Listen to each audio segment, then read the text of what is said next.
I'm Karina Rocketel and welcome to the weekly wrap-up. During this lockdown, particularly here in Victoria where most of us are ordered to stay at home other than an hour of exercise and one trip to the shops per day, there have been concerns that family violence would rise. But now there is an evidence base that is quite horrifying. This week, the Chief Justice of the Family Court and Federal Circuit Court disclosed the shocking increase in family violence cases in the March to July quarter. I think there's a real problem in family violence, particularly talking to people at the coalface. Between March and July, when this pandemic hit the courts, and we've been able to monitor it, in the Federal Circuit Court, which does about 90% of family law work, we've seen a jump of almost 70% in urgent applications. And in the family court doing the more complex work, the jump has been almost 200%. That's in urgent cases. The Chief Justice further highlighted the fear held by women's legal services that the stresses resulting from the current restrictions, loss of jobs and income, being housebound, remote learning with children at home, would lead to further increases in family violence. The lockdown itself, I suppose the economic factors of the lockdown, the fact that people are actually in a situation together may cause greater stress. Having children at home, in shared parenting arrangements as well, we're having people who cannot fulfil the obligations they may have entered into or been ordered by the court in the best interest of the child.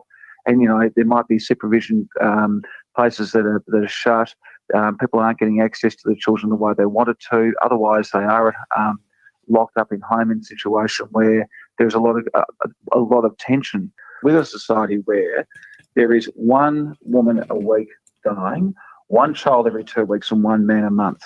That's an absolute disgrace, and it's getting worse. While federal and state governments have increased funding for family violence services during the pandemic, this funding is not to prevent family violence occurring in the first place, but to provide supports when it does. Governments knew full well that we would see significant increases in family violence, but was this properly factored into in the pandemic response? The focus of the restrictions, now likely to continue until at least the end of the year, has been to contain the virus without factoring in or balancing the risk of increased family violence and mental health impacts. Government responses to these issues, which I would say are equally as concerning as a pandemic, as they do lead to long-term negative health outcomes and even death, have been to put in money after someone is affected by family violence or after their mental health deteriorates. There is no focus at all on prevention. We know that family violence is the leading cause of death, illness and disability for women under 45 years. It causes emotional and psychological trauma for victims and children exposed to family violence, and can also lead to homelessness and substance abuse. Unless prevention of family violence during these restrictions is dealt with, given the rising figures in our community, we are going to see a lot of people, a lot of families devastatingly impacted by family violence. And the consequences of this will be felt long after the restrictions are lifted. Now, in confidential discussions with business and union leaders, the head of Treasury, Dr. Stephen Kennedy, warned that unemployment is expected to remain above 6% for the next 4 to 5 years, with young workers between 20 and 29 the most affected. This age bracket lost about 14% of jobs by mid-April, with the unemployment rate improving to 8% in July. However, it is acknowledged by all that the impacts of the Victorian Stage 4 restrictions, which are yet to be factored in, will have a further devastating impact given the overall job losses anticipated are between 250 to 400,000. What does this mean for young people coming out of TAFE or universities? Finding your first job is such a rewarding experience, building self-esteem and confidence, also setting up a young person for future financial security. But young people coming out of several years of training only to find there are no jobs on the other side is completely demoralising and will have significant impacts deriving from potential long-term unemployment, which is defined as a duration of 12 months or more. People who are unemployed long-term often have difficulty in gaining future employment due to loss of confidence and motivation, a lack of recent work experience, or inappropriate skills. And the reality is that those who are unemployed long-term tend to earn less once they find new jobs, be in poorer health, and communities with higher shares of long-term unemployed workers also tend to have high rates of crime. The University of Melbourne's current youth employment study will look at the employment experiences of young Australians during and after the pandemic. And as Rhiannon Jones, who's a 20-year-old youth advisory group member for this study and is now out of work herself, says, a good job will not only provide youth with an income, but also enrich our lives.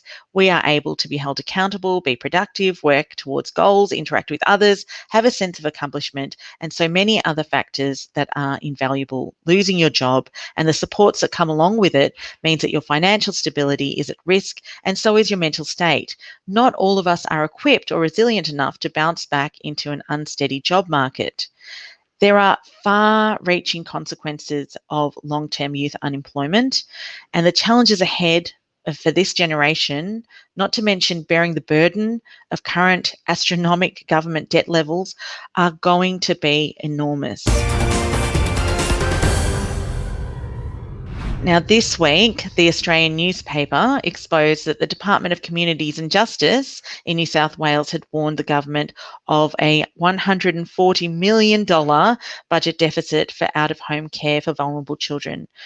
Budget cuts had been made at a time when children at risk of significant harm were being reported to authorities at record rates and attended to by caseworkers at a standard of roughly 1 in 4 cases. The lack of funding for out-of-home care and investigation, support and care for at-risk children is not isolated to New South Wales, but is rampant throughout our country. Pre-pandemic, there were 3,000 at-risk children on the waiting list to be assessed by child protection workers here in Victoria, who in the meantime have had to live in the same circumstances which make them at risk of neglect, harm or abuse. The Australian Institute of Health and Welfare reports on child protection for the 2018 to 2019 year found that there were 170,200 children who needed help from child protection services that financial year, and that equates to a 12% rise in 5 years. We are yet to see statistics for this year or the impact that no doubt the increased incidence of family violence is putting more children at risk during this pandemic, or the capacity of child protection services already limited and not meeting demand to investigate reports of neglect and abuse. And for those in out-of-home care, the reality remains that once they exit, 50% end up homeless, unemployed, or in jail by the age of 18. Current government policies require the child protection system to begin preparing a young person to leave care as early as 15 years, while most would leave their care placement during their 16th or 17th year. In comparison, children living at home in the wider community with one or both parents are remaining at home longer, with almost 50% of young people aged between 18 to 24 having never left the family home. However, international research where care is extended until the age of 21 shows that education participation doubles and homelessness rates are halved. Australia lags behind other countries like Britain, Canada, the US and New Zealand by ending out-of-home care at 18, even for people with a disability and those who are still in school. There's an extraordinarily important campaign called Homestretch, which you can sign up to and also sign the pledge to support extending out-of-home care for young people up to the age of 21. That's it for the weekly wrap-up. Remember to subscribe to goodsource.news, like and share this video. Remember also to check out the website first thing Saturday morning for the Conservative One podcast with George Christensen. And if you're enjoying The Good Source, please pay it forward by becoming a monthly supporter so other people can also enjoy the good source of balanced opinion and news by heading to goodsource.news/support. I'm going to leave you this week with some of the amazing voices from the Homestretch campaign. It's a cycle. It goes, you're in care, you leave care, you're homeless, you're a junkie, or you're dead. Moving out at 18, you're still a child. I'm 18, I'm a bloody child. Like my worker is in her 30s or something and she's still at home. Once you turn 18, it's literally just a cut-off and you're on your own. It really weighed down on my mental health. I didn't have a job, I was unprepared, I didn't know what to do with my life. I think it is system child abuse. I mean, it's brutal. Here you're receiving all this care from all the service system and having a caseworker support and having significant adults looking after you, and it's ripped from under you at 18. That's it. That's brutal. A Deloitte Access report found extending care would return up to $2.69 on every dollar spent, reduce arrests by 36%, slash homelessness 48%, cut hospitalisation 34%, reduce alcohol and drug dependence 84%, and double the chances of continuing education. It is really unfair because adulthood doesn't just start because you legally turn 18. There's nothing after 18, like it's a black abyss and you just paralyse yourself with fear and anguish because you're sitting there like, well, who's going to look after me? They've left us as the carers in the position where we either have to kick them to the street and allow them to fend for themselves, or take on that responsibility all on our own. And my worker told me that my best bet was going to be looking for a homeless shelter. And without the support there, you're just going to crash and burn. The campaign for continued care is just phenomenal. It really is. We have a special needs child, and the idea that she would have to fend for herself is just preposterous. We want to finish the job we, governments and ourselves as care providers, started by caring for these children.